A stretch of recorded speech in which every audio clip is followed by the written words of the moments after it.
ఆడవాళ్ళకి ఇష్టం లేని పని ఏదన్నా ఉందంటే అది గిన్నెలు కడగడమే అండి. వరుసగా 4 రోజులు గిన్నెలు కడిగితే 5వ రోజు చిరాకు వచ్చేస్తుంది మనకి. మీరేమంటారు, నిజమేనా కాదా? మా ఇంట్లో అయితే నాకు మా హస్బెండ్ కి ఈ గిన్నెలు కడగడం విషయంలో పెద్ద యుద్ధం జరుగుతుంది. వారంలో ఒక్కసారైనా హెల్ప్ చేయమని అడుగుతాను. అప్పుడు చూడాలి మా హస్బెండ్ ఫేస్ ఎంత చిరాగ్గా పెడతారో. మీ ఇంట్లో కూడా ఇలాగే జరుగుతుందా? మా గొడవలన్నిటికీ చెక్ పెట్టేసింది ఈ డిష్ వాషర్.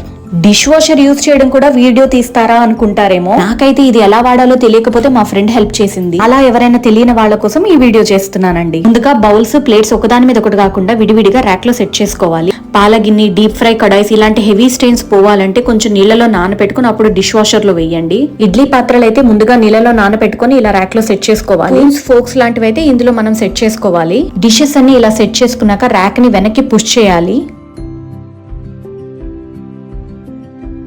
నెక్స్ట్ ఈ డిష్ వాషర్ కి డిటర్జెంట్ టాబ్లెట్ యూజ్ చేయాలి. పాట్స్ ని తడి చేతులతో వేయకండి, డ్రైగా ఉండాలి హ్యాండ్స్. పాట్ ని ఈ డిస్పెన్సర్ లో పెట్టి ఇలా క్లోజ్ చేసుకోవాలి. నెక్స్ట్ పవర్ బటన్ ఆన్ చేశాక మనం డిష్ వాషర్ లో హెవీ స్టెయిన్స్ ఉండే బౌల్స్ పెట్టినప్పుడు హెవీ సెట్ చేసుకోవాలండి సైకిల్స్, లేకపోతే నార్మల్ పెట్టేస్తే సరిపోతుంది. ఈ ఆప్షన్ అయితే డిషెస్ ని డ్రై చేస్తుంది డిషెస్ వాష్ చేశాక. ఈ ఆప్షన్ అనేది టైమర్ లాంటిది. మన వాష్ సైకిల్ ఎప్పుడు స్టార్ట్ అవ్వాలనేది సెట్ చేసుకోవచ్చు. నేనైతే 0 సెట్ చేసుకుంటున్నాను. నెక్స్ట్ స్టార్ట్ బటన్ ప్రెస్ చేసి డిష్ వాషర్ లిడ్ క్లోజ్ చేసేయండి. ఇలా బ్లూ లైట్ బ్లింక్ అయితే డిష్ వాషర్ ఆన్ లో ఉన్నట్టు. లిడ్ ఓపెన్ చేయకూడదు. మన డిషెస్ ఎంత బాగా వాష్ చేసిందో చూద్దాం. ముందుగా పాల గిన్నె చూద్దామండి, సరిగ్గా వాష్ చేసిందో లేదో. చూసారు కదండి ఎంత బాగా క్లీన్ అయిపోయిందో.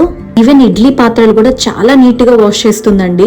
మనం కూడా అంత నీట్ గా వాష్ చేయలేమేమో. ఇంకొక విషయం మీకు చెప్పడం మర్చిపోయాను, డిష్ వాషర్ లో ఇలాంటి కోటెడ్ డిషెస్ మాత్రం అస్సలు వేయకూడదు. నేను ఒకసారి తెలియక వేసాను, నాకు ఇలా అయ్యిందండి. ఈవెన్ ప్లాస్టిక్, అల్యూమినియం కూడా వేయకూడదండి, మనమే వాష్ చేసుకోవాలి. వీడియో మీకు హెల్ప్ అవుతుంది అనుకుంటే లైక్ చేయండి.